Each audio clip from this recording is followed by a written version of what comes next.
आज की वीडियो में पंचायत चुनाव के कार्य में लगे बीएलओ साथियों को सर्वे करते हुए जो परेशानियां फॉर्म भरते समय, घर घर सर्वे करते हुए या ईबीएलओ ऐप में आ रही है, उन सबका समाधान जानेंगे। अब सबसे पहला सवाल है, जब घर घर जाकर सर्वे कर रहे हैं तब नए वोट बनाने, किसी मतदाता की जानकारी संशोधन जैसे नाम, एज, पिता पति का नाम सुधारने के लिए डॉक्यूमेंट क्या लेने हैं और लेने भी है या नहीं।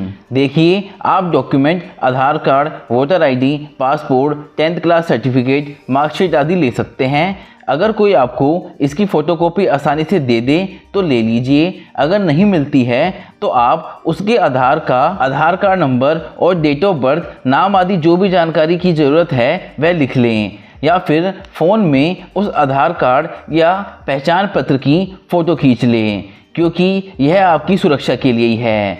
बाद में अगर कोई ज़रूरत पड़ेगी तो आपके पास साक्ष्य होंगे, बाकी फ़ोटोकॉपी की कोई आवश्यकता नहीं है।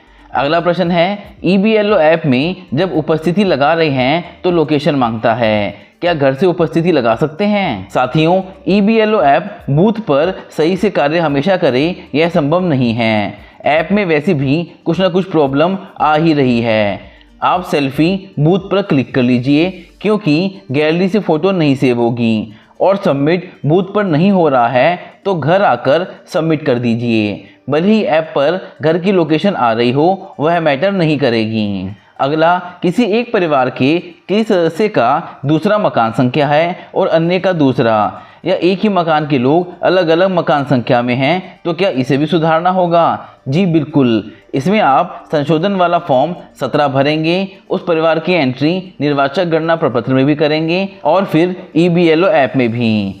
सभी फॉर्म कैसे भरने हैं उसके लिए आप इस वीडियो की हेल्प ले सकते हैं। वीडियो का लिंक आपको डिस्क्रिप्शन बॉक्स में मिल जाएगा। अगला, ईबीएलओ ऐप हर बार लोकेशन मांग रहा है। ऐप में ऑनलाइन डाटा फीड या फॉर्म कहाँ भर सकते हैं? क्या बूथ पर ही सारा कार्य करना है या घर पर भी कर सकते हैं? इसमें साथियों, आपको जहां पर सुविधा हो वहां पर आप यह कार्य बीएलओ ऐप के माध्यम से कर सकते हैं। लोकेशन कहीं की भी आए, आपका कार्य पूरा होना चाहिए। लोकेशन से कोई दिक्कत नहीं होगी, इसलिए आप आराम से घर बैठकर भी जो आपने सारे प्रपत्र भरे हैं उनका डाटा ऑनलाइन फीड कर सकते हैं। ईबीएलओ ऐप पर सारा कार्य कैसे आसानी से करना है उसकी वीडियो भी आपको इसी वीडियो के डिस्क्रिप्शन बॉक्स में मिल जाएगी। अगला सवाल, एक परिवार में 60 या उससे अधिक वोटर हैं, क्या उन्हें अलग अलग दिखाएं? साथियों, आप चाहें तो संशोधन फॉर्म 17 भर कर ठीक कर सकते हैं, मगर मेरे हिसाब से आप मत करिए,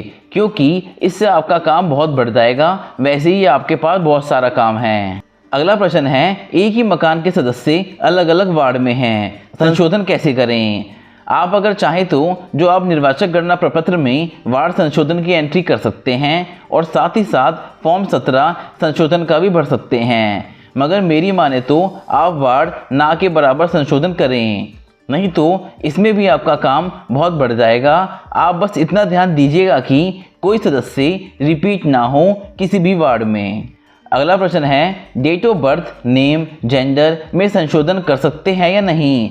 अगर कर सकते हैं तो क्या दस्तावेज लगेंगे? साथियों, अगर डेट ऑफ बर्थ और बाकी जानकारियां सुधारने के लिए अगर कोई आधार कार्ड, वोटर कार्ड, पासपोर्ट आदि आपको देता है तो उस हिसाब से आप उसकी एंट्री भर सकते हैं और ईबीएलओ ऐप में भी एडिट में जाकर उसकी जानकारी में सुधार कर सकते हैं। साथियों, अगर आपको आज की वीडियो हेल्पफुल लग रही हो तो वीडियो को लाइक और शेयर ज़रूर कर दें, जिससे अन्य साथी भी इसकी हेल्प ले सकें। और अगर आपने अभी तक चैनल को सब्सक्राइब नहीं किया है तो सब्सक्राइब भी ज़रूर कर लें। अगला सवाल, एक मकान में तो अलग अलग परिवार हो सकते हैं, फिर गणना प्रपत्र पिंक कलर के पीछे मुखिया कौन होगा?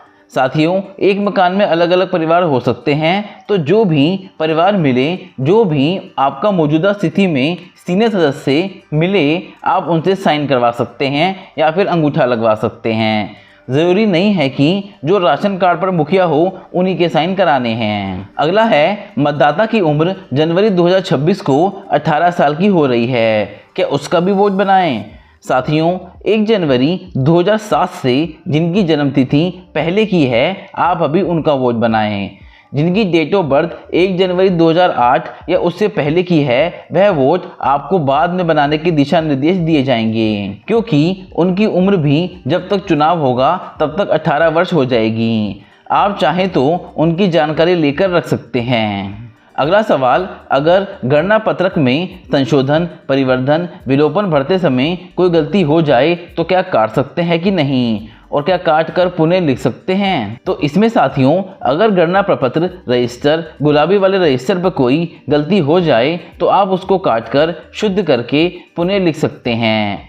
अगर कोई पन्ना भी गलत हो जाता है तो आप उस पन्ने को भी काट कर आप अगले पन्ने पर उसको लिख सकते हैं, इसमें कोई परेशानी नहीं है।